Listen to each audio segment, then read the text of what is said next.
I now call upon the Honourable William Grayden, AM, President of the 2nd 16th Battalion Association, to come forward and present the memorial address for today.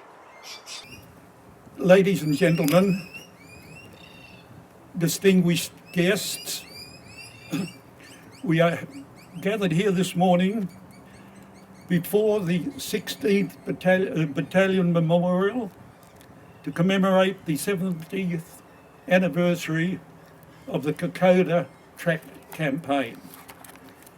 The 2nd 16th was one of the 3 battalions of the 21st Brigade that, under our revered Brigadier Arnold Potts,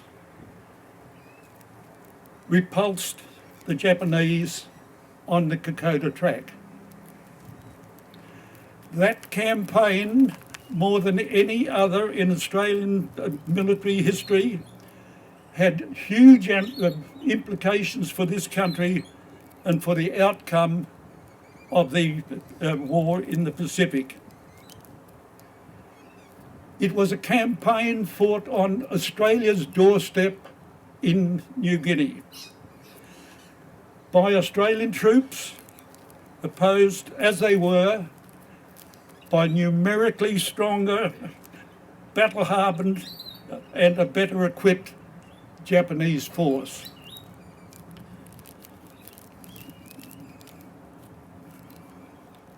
Actions in New Guinea during World War II marked the first time in Australian history that Australians have fought on Australian territory, as New Guinea was at that time, in the defence of the Australian mainland. Let us recall this morning, for a few moments, the situation that applied in Western Australia in 1942, 70 years ago. Since entering the war just months earlier, Japan had conquered every nation in the Pacific. Singapore had fallen.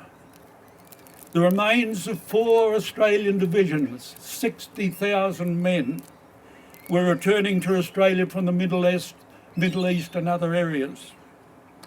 In doing so, they had to cross thousands of miles of Japanese-dominated oceans. Already the 2nd 16th Battalion had been in the Middle East for 2 years, and they had been victorious against the French Foreign Legion in the Vichy-controlled Syria. In Australia, at that time, Broome and Darwin were being bombed repeatedly, and the remnants of our northern areas were being evacuated. Returning AIF divisions were forming what was called the Brisbane Line, 60 or so miles north of Brisbane. The area north of that point, that 60 miles north of Brisbane, and west of Adelaide, would not be defended in the event of a Japanese invasion. Air raid shelters were being built in Perth homes and the suburbs. With the Axis countries in ascendancy in every region, the whole world was on the brink of an abyss. In May of that year, 1942, the Japanese sought to bolster the perimeter that they had established in the Pacific, and at the same time isolate Australia from the United States.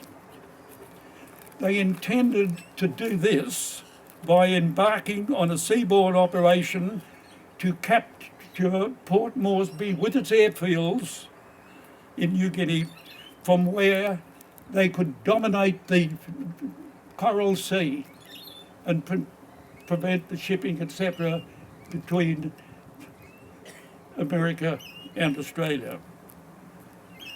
Fortuitously, the Japanese attempt was met and foiled by a combined Australian and American and Australian naval force in the subsequent historic Battle of the Coral Sea.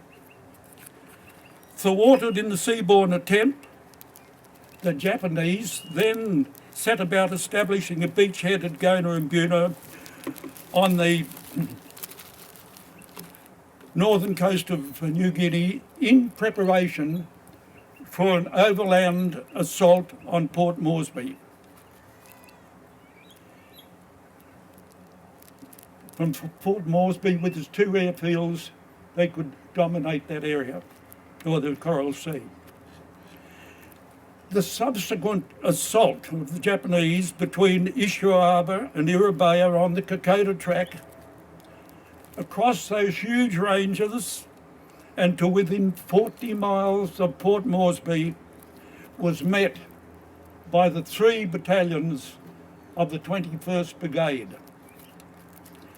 After 3 weeks of intense jungle warfare against the 3 battalions of the 21st Brigade, the Japanese, and this is according to Dr. Mormer of the National War Memorial, the Japanese, after 3 weeks, the Japanese had lost 80% of their force and had received an order from their high command to abort the offensive and retreat back across the ranges to their beachhead. This, together with the simultaneous seaborne assault at Milne Bay in New Guinea, was the first defeat of the Second World War inflicted on the hitherto all-conquering Japanese army. A new brigade, the 25th, along with the remnants of the 16th Battalion, had the task of pursuing the Japanese back across the ranges and finally, with others, winkling them out of their heavily fortified beachhead in the killing fields of Gona and Buna. The Japanese were defeated. They had lost 16,000 men dead. The purpose of today's ceremony is to commemorate the anniversary of that Kokoda track campaign. And it has 2 aspects. One is to recognise and reinforce the significance of the campaign for our nation. The second is to pay tribute to the men of that conflict who made the supreme sacrifice. We stand here this morning in an idyllic setting. A beautiful view and a beautiful day. 70 years have passed since the happenings that we commemorate today. But do we fully comprehend the significance of the sacrifices that were made those 70 years ago? This morning, instead of being here in Kings Park, it could be at the Bohama War Cemetery in Port Moresby. If we were there, we would be standing before 3,000 headstones, glistening white, row upon row. For the most part, they mark the final resting places of the Australians killed in the New Guinea campaigns, Milne Bay, the Kokoda track, Gona, Buna, and others. A veteran of those campaigns standing there would not merely be seeing cold marble monuments. He would, looking at them, recall familiar faces of names he recognised. The Lefty Languages, the Bluey Lamberts, the Tommy Foys, and innumerable others. The faces that he recalled would not be lined by the 70 years that have passed. They would be young, fresh and vital, full of life and the promise of a bright future. As described in that famous poem by Bignon, they were straight of limb, clear of eye, steady and aglow.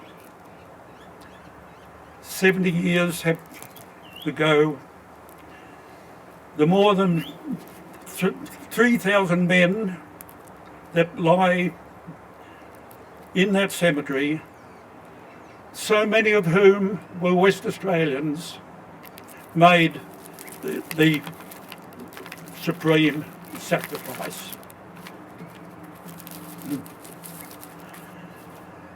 They laid down their lives for the freedom of mankind as we know it.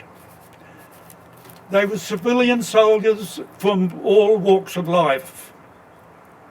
Most were members of the AAF who had enlisted to serve anywhere in the world.